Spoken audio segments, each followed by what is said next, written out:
nosotros Jesús García. Jesús, buenas tardes. ¿Qué tal? ¿Cómo están? Muy buenas tardes, Julio, Marta. ¿Cómo están? ¿Qué tal? Bien. Buenas tardes. Jesús, ¿qué nos dices? ¿Cuál es tu primera impresión? ¿Qué mensaje nos mandan a México, a los mexicanos, con esta propuesta del presidente electo Donald Trump de un embajador como es Ronald Johnson? Jesús. Pues es un mensaje que va en dos vías. Es muy interesante porque el perfil de este embajador es algo poco común que lo que se ha visto en México, ¿no? Un exmilitar, exagente de la CIA, ¿no? Y además con una conexión muy importante en ambos, digamos, en la comunidad de inteligencia estadounidense y por supuesto conexiones muy, muy importantes en el Departamento de Defensa y por supuesto en el área diplomática. Entonces el perfil es único justamente y lo que ha llamado muchísimo la atención. También llama mucho la atención la forma en que el presidente electo Donald Trump pues lo presenta, ¿no? Y el objetivo que tiene, que es básicamente y él lo reduce, ¿no? Al tema de inmigración y el tema del crimen organizado, que son los temas que él estuvo manejando durante la campaña presidencial y que además pues, han sido los temas que los republicanos han destacado en muchos momentos sobre México. Por supuesto, es interesante. Por un lado, puede ser positivo para México porque es un personaje pragmático en el sentido de que al ser tan institucional, o sea, todo el background que tiene, como mencioné, pues puede ayudar, digamos, a tomar decisiones mucho más, digamos, directas, menos politizadas sobre asuntos de seguridad, que podría ayudarle mucho al gobierno de Claudia Sheinbaum en ese sentido.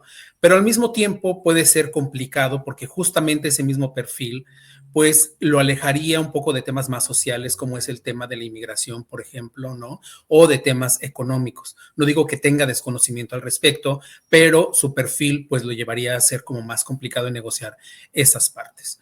Lo que aquí llama mucho la atención es la combinación, esta triada que yo le llamo, ¿no? Lo que ha hecho el presidente electo Trump al nombrar hacer la nominación del senador Marco Rubio para el Departamento de Estado, que ya es una inclinación, no solamente obviamente sobre América Latina, pero sí una visión importante hacia América Latina, algo que no tuvo Donald Trump durante su primer periodo, eso hay que destacarlo. Luego, tomar en consideración la nominación como subsecretario al ex embajador en México, Christopher Lando, que pues ninguno de los dos enfrentaría ningún problema para ser ratificados en el Senado, dadas las credenciales que han tenido y que pues les permitió también la ratificación.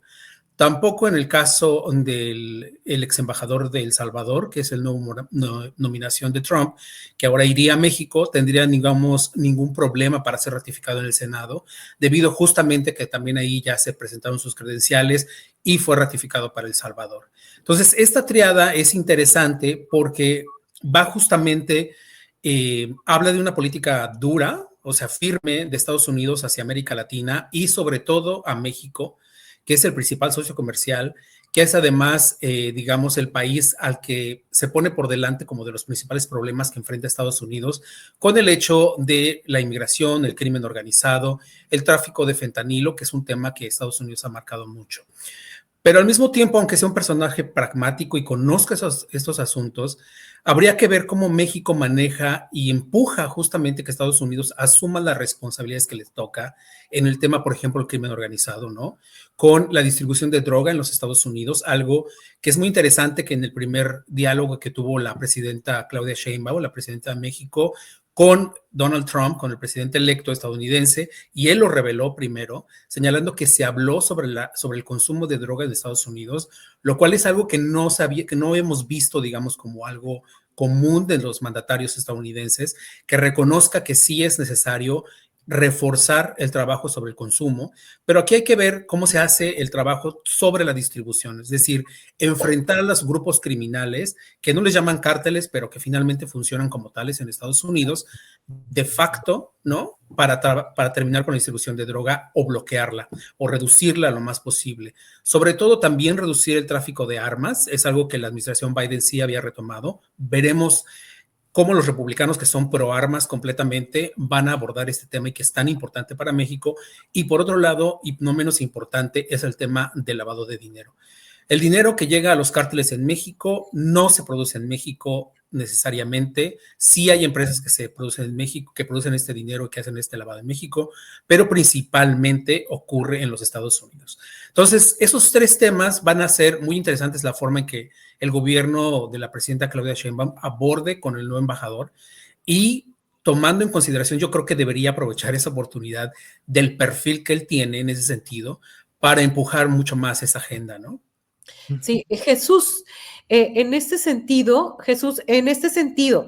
el nombramiento de este nuevo embajador a partir de la llegada de Trump, pues sí preocupa. ¿Por qué? Porque Johnson era líder de varias operaciones de combate en El Salvador durante la llamada Guerra Civil, en la que el ejército salvadoreño y escuadrones paramilitares se enfrentaron a las fuerzas insurgentes del Frente Farabundo Martí para la Liberación Nacional.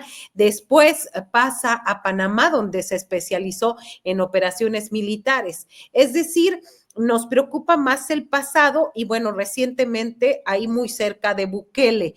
Esto significa, y tú decías en un momento dado, será más institucional que político, supongo refiriéndote a Ken Salazar. En este sentido, ¿debemos preocuparnos o le ganará el pragmatismo de acuerdo a Estados Unidos este nuevo nombramiento de embajador?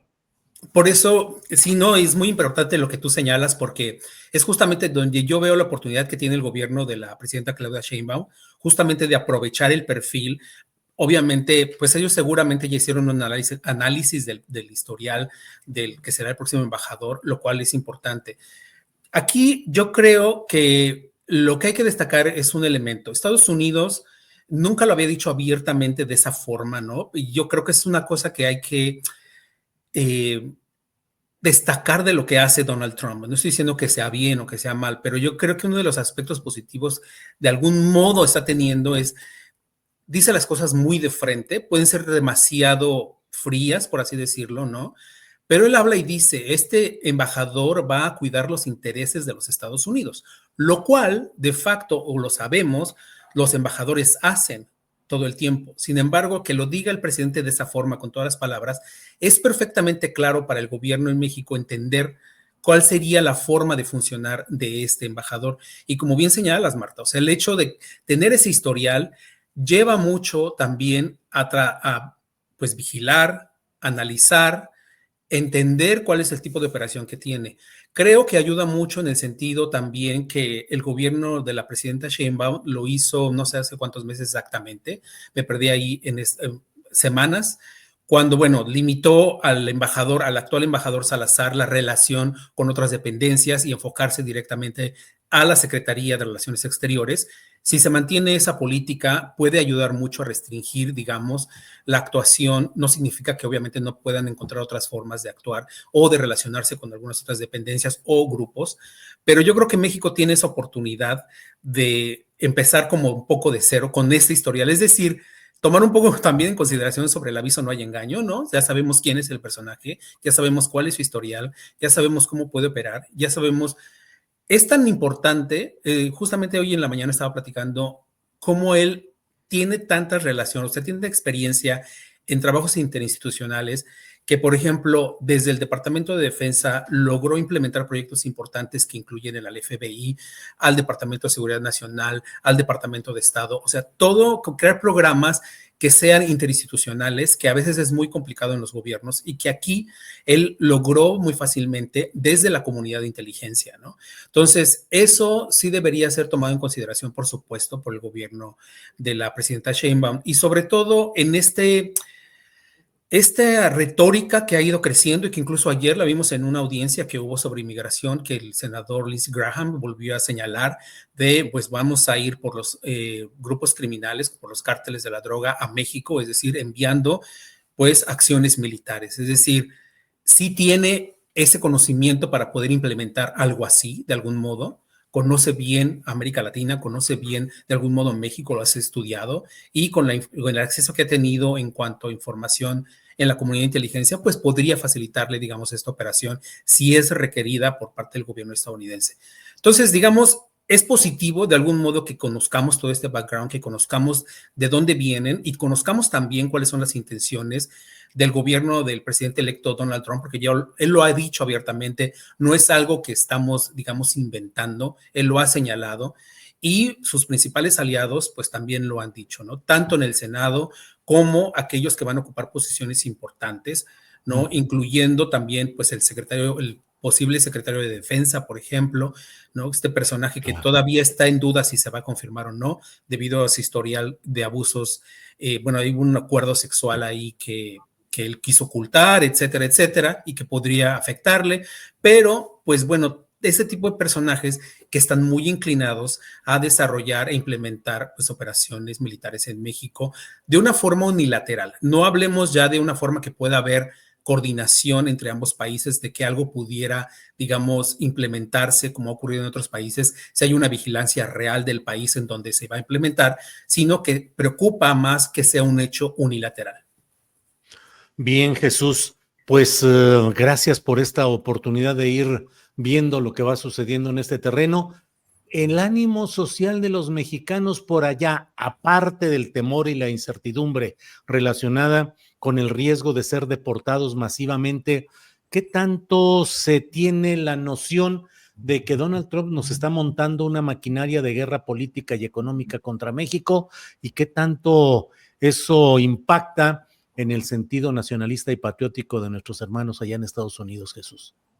Pues hay preocupación, he estado hablando con organizaciones que trabajan con migrantes mexicanos y bueno, con otros inmigrantes, porque bueno, hay que destacar que nosotros cubrimos a inmigrantes de varios países y pues bueno, hay una preocupación seria sobre los planes de deportación masiva que se confirman y se reconfirman, ¿no? Ayer mismo, como comenté, pues hubo una audiencia en el Senado donde se habló al respecto y los senadores republicanos indicaron, bueno, hay que empezar lo antes posible con esas deportaciones masivas. Sí hay preocupación, sobre todo por estas últimas revelaciones, más, yo no les diría revelaciones, perdón, ahí me autocorrijo, si yo de algún modo el presidente electo lo había señalado, pero confirman en una entrevista que dio en NBC News, donde señala lo que había indicado pues el que va a ser el zar de la frontera, ¿no? Tom Homan, que había dicho, bueno, vamos a hacer deportaciones incluyendo a niños que nacieron en los Estados Unidos, ¿no?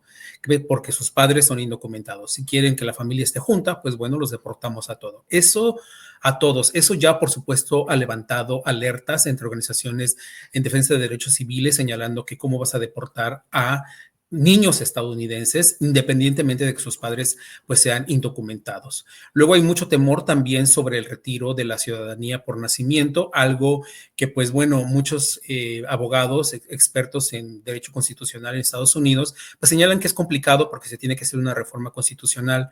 Sin embargo, hay la posibilidad de que los republicanos, y lo presentaron en un proyecto de ley que ya está en el Senado, lo presentaron en septiembre, donde, bueno, se le busca dar la vuelta sin reformar la enmienda 14, que es donde se establece la ciudadanía en los Estados Unidos, para, digamos, delimitar de algún modo, ellos le llaman aclarar, que los hijos de qué personas pueden obtener la ciudadanía estadounidense. En este caso, pues básicamente se enfocan a aquellos que sean inmigrantes regulares, aquellas personas que tengan una green card o que sean ciudadanos naturalizados. Y bueno, y a partir de ahí, pues bueno, los ciudadanos que nacieron en Estados Unidos, los militares que están fuera, pero que son ciudadanos estadounidenses, ¿no? Que son, digamos, las tres grandes líneas. Entonces hay preocupación por eso, hay preocupación por las deportaciones masivas, hay preocupación también por los trabajos y cómo se implementarían estas redadas. Fíjate, Julio, una de las cosas que llama mucha atención, hay que recordar, y esto una de las ventajas que se tiene de algún modo y que los grupos los han señalado, ya tuvimos una primera administración del presidente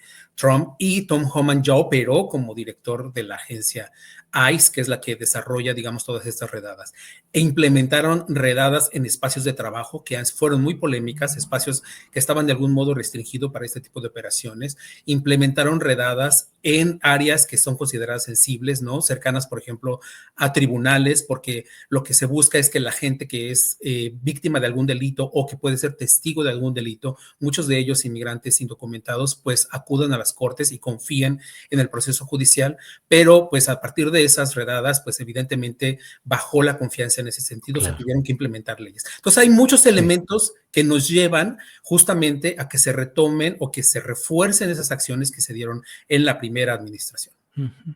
Bien, pues Marta, creo que con esto podemos ir cerrando esta entrevista, Marta Olivia. Sí, solamente una muy breve. Jesús, ¿cómo es vista esta nominación de Claudia Sheinbaum para ser personaje del año de Time?